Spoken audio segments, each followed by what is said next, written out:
Hello guys, कैसे हैं आप लोग। आशा करते हैं कि बढ़िया ही होंगे। अब बात कुछ ऐसी है कि एक इंटरनेशनल इशू हमारे सामने आ रहा है ना। ये काफ़ी क्रिटिकल चल रहा है आजकल और पिछले कुछ महीनों से, है ना। इस पे काफ़ी टेंशन चल रही है ये दोनों देशों के बीच में। सबसे पहला तो हमारा रशिया है और दूसरा हमारा यूक्रेन है। अब इसमें कुछ ऐसा हुआ है कि रशिया ने अपनी जो आर्मी है ये यूक्रेन बॉर्डर पे रख दी है। इनके बीच में काफ़ी टाइम से एक स्टैंड ऑफ चल रहा है और बाकी के जो इंटरनेशनल पावर्स हैं उनको भी काफ़ी टेंशन है कि रशिया कहीं इसे इन्वेड ना कर दे। अब कुछ टाइम से ऐसा हो रहा है कि रशिया काफ़ी एग्रेशन दिखा रहा है यूक्रेन बॉर्डर पे, है ना।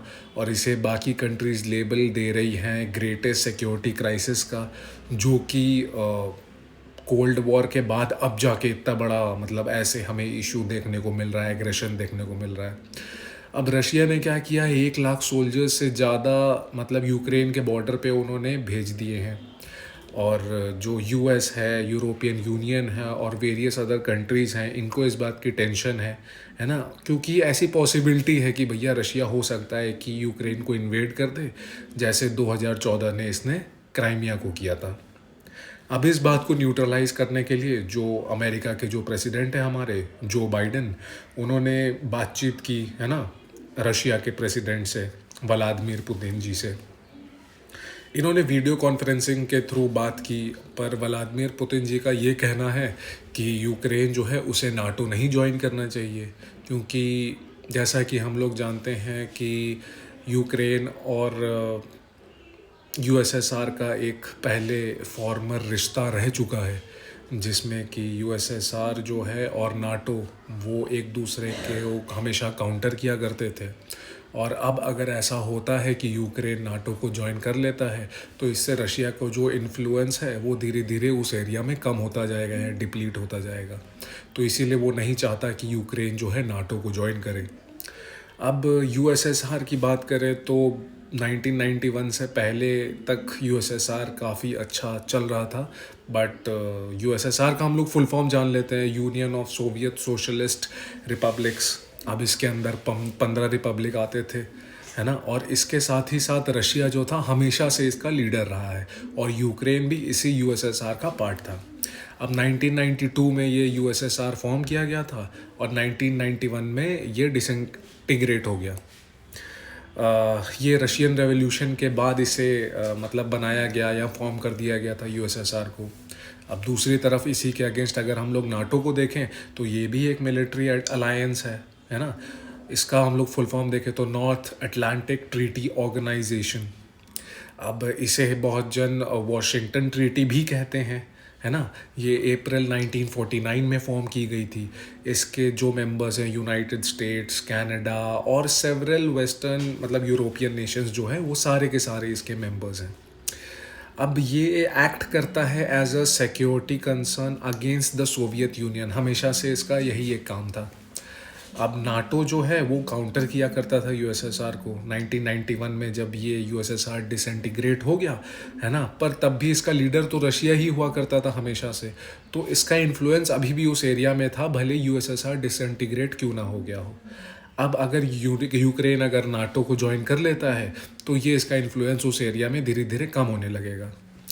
अब बात यह है कि इसके की प्रोविजंस देखें नाटो के तो आर्टिकल 5 है एक उसमें, जिसमें कि वो कहता है कि अगर किसी भी एक मेंबर पे नाटो के अगर मान लीजिए अटैक होता है तो एक तरह से समझा जाएगा कि उनके सारे मेंबर्स पे ये मतलब कि अटैक हुआ है और सारे एकजुट खड़े हो जाएंगे सामने वाले के अगेंस्ट। अब यूक्रेन जो है ईस्टर्न यूरोप का सेकंड लार्जेस्ट कंट्री है आफ्टर रशिया, है ना। अब 2008 में ऐसा हुआ था कि यूक्रेन ने नाटो को ज्वाइन करने के लिए अप्लाई किया था। अब सामने से नाटो वालों का भी रिप्लाई आया कि हाँ भाई, यूक्रेन और जॉर्जिया जो है वो एज एन अलायंस हमें ज्वाइन करेंगे, पर ऐसी कोई खास स्पेसिफिक डेट नहीं दी थी उन्होंने। अब इसी के अकॉर्डिंग जो ये सिचुएशन चल रही है, अब रशिया इसमें कहता है कि डिनाई करता है एक तरीके से कि नहीं नहीं ऐसा कोई मिलिट्री इंटरवेंशन नहीं होगा। पर उसने साथ ही साथ नाटो को एक लिस्ट भी भेज दी है रिगार्डिंग अपने सिक्योरिटी डिमांड्स, कि जितने भी, जैसे मान लीजिए यूक्रेन है या फॉर्मर सोवियत यूनियन के जो स्टेट्स थे, है ना, उनको नाटो को ज्वाइन करने से बैन कर दिया जाए, उनको अलाउड ही ना हो कि वो नाटो ज्वाइन कर सकें।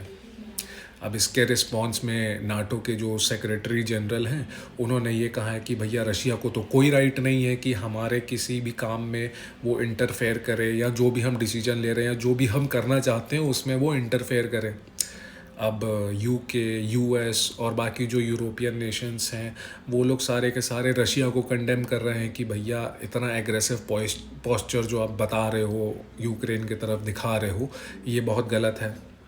अब बात ये है कि मतलब कि यूक्रेन क्यों ऐसे, मतलब यूक्रेन, नाटो, यूएस, यूके और बाकी यूरोपियन जो भी नेशंस हैं वो क्यों वरिड क्यों हैं? उनको इस बात का डर है कि जैसे 2014 में रशिया ने क्राइमिया को पूरी तरीके से, जो पोर्ट सिटी एक तरीके से यूक्रेन का, उसे जिस तरीके से उन्होंने सीज कर लिया था, वही उनको डर है कि इस बार दोबारा यही काम यूक्रेन के साथ ना हो जाए, है ना। अब 2014 में कुछ ऐसा हुआ था कि जो प्रेसिडेंट ऑफ यूक्रेन है उन्होंने मतलब कि पूरी तरीके से रिजेक्ट कर दिया था ये एसोसिएशन एग्रीमेंट यूरोपियन यूनियन के साथ, है ना, क्योंकि वो पहले से कहीं ना कहीं इंक्लाइंड थे रशिया की तरफ। अब हुआ ये कि इसके अगेंस्ट जो वहाँ की पब्लिक है उन्होंने प्रोटेस्ट वगैरह कर दिए, यूक्रेन में काफ़ी अनरेस्ट हुआ, है ना, तो प्रेसिडेंट को लगा ये जगह अब उनके लिए सही नहीं है, तो वो रशिया चले गए।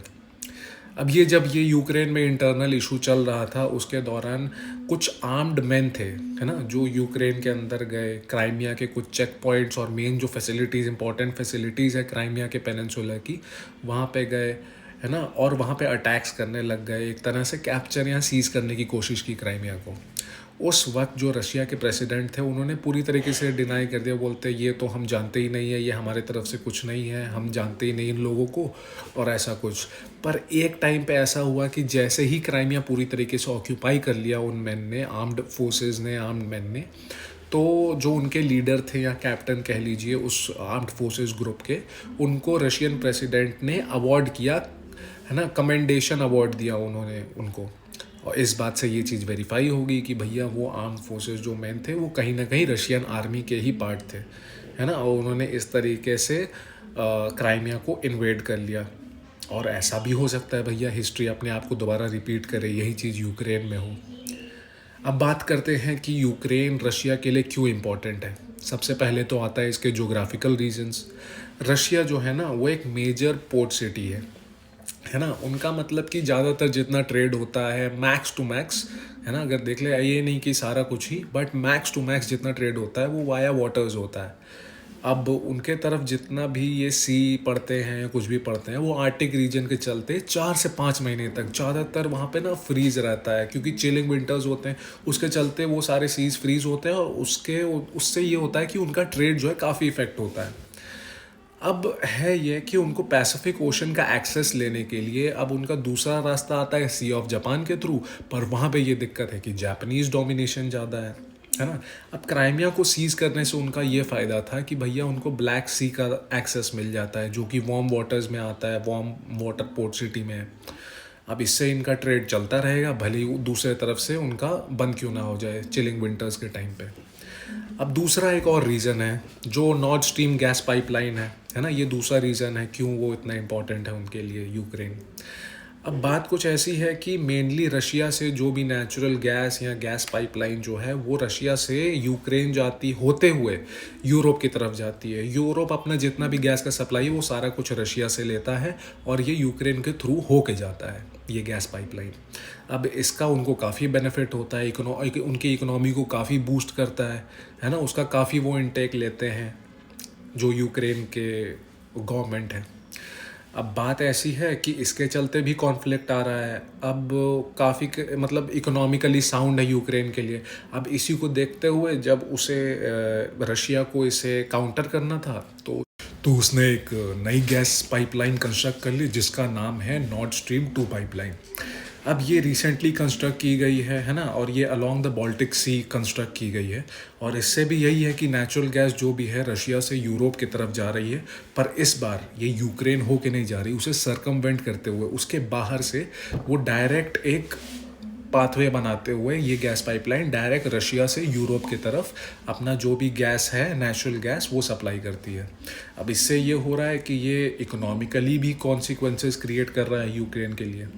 ये एक बहुत ही ड्रास्टिक मूव है रशिया के द्वारा यूक्रेन के अगेंस्ट, जिसको कि यूएस, यूके, बाकी यूरोपियन यूनियन कह रहा है कि ये आप काफ़ी गलत कर रहे हो। एक तरफ आपने बॉर्डर पे आर्मी भी खड़ी कर रखी है और ऊपर से ऐसे भी कर रहे हो, तो इसके चलते हम आप पे काफ़ी हैवी सैंक्शंस इम्पोज कर सकते हैं।